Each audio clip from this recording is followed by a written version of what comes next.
So you know what it is. This thing isn't great like this. Certainly not compared to this thing. This thing is meant for that. The reason, of course, is that this is with the grain. So this just peels off like onion. However, one of the problems that happens with most doors is this piece of wood here.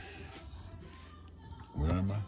This piece of wood here is, of course, end grain on top. You can't do end grain with this. It'd be like things like this, you know. I saw a guy do it with a broom. Oh, man.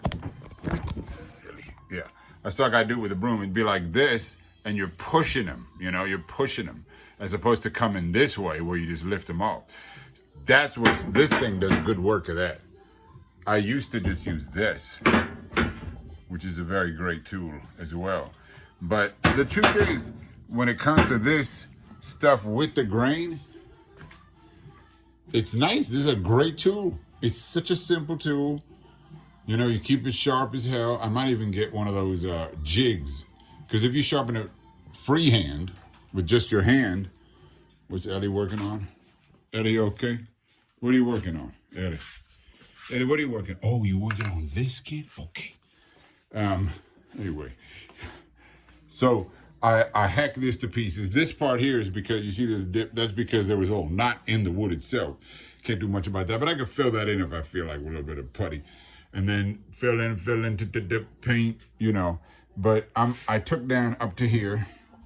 Right? I took down this part, and now the door shuts to about here, about this line here. So now I'm gonna take it all the way to the end. And I come in with here. I come in like this, and then all the way down like that, so that these chips will just peel off from there. Thank you, Ellie. And yeah, the chisels is an ancient instrument. It's a fantastic tool, these chisels.